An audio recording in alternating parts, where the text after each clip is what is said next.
You got it. That's right. They're doing a firing operation in this area, and they've sort of moved down the way from where we are. We're at Wharton's Market, and what I want to do right now is bring on Scott McLean. He's a veteran CAL FIRE public information officer who can tell us a little bit more about why this backfiring operation, this firing operation happened this afternoon.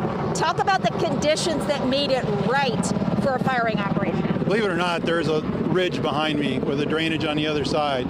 The fire came across, came up that side and hit the ridge, stalled a little bit, but unfortunately continued down the other side of the ridge into the drainage behind me. We have a dozer line behind Wharton's Market, all the way behind me, and wrapped around up to Forest Hill Road.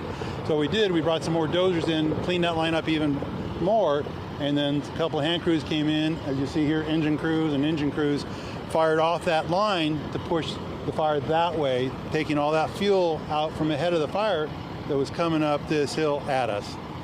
And talk about the effort that has been happening in the air and on the ground. We saw those hand crews go out like troops going to war. It was incredible to see how many people are just going right on the line of fire. Can you talk about their efforts as well as the air efforts? Phenomenal.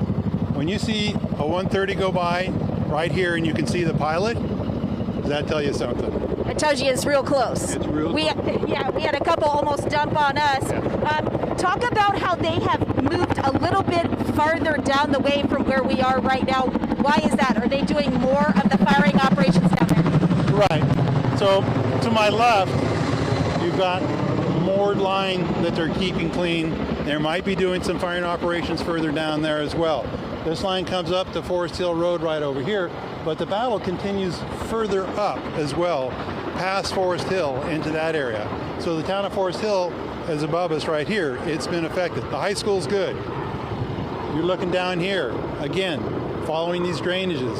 So with the extremely dry vegetation, there's just no moisture in it. So it's very receptive to fire, and it was proof today. And I don't know if our viewers could hear that, but we've been hearing those pops all afternoon. Can you describe what a firing operation is like? Sure. What do they do? What do they put out projectile-wise into this dry brush to sort of meet the fire with fire? Well, as you can see down below me, you can see the dozer line. You can see where they walked fire down here. By walking it, they have a torch system with diesel fuel and gas, and they put fire on the ground to start it. They can't go down into that brush. It's too dangerous. They will not survive. So what they're doing to get some depth on that firing operation is firing what we call, it's a berry pistol, and it's firing something like a flare. It hits the ground and causes the surrounding vegetation to catch on fire. So that's what that popping we continue to hear. And then, Scott, lastly, tonight, what can we anticipate for the crews on the ground? And we know that at a certain point, the air operations cease to happen. Right.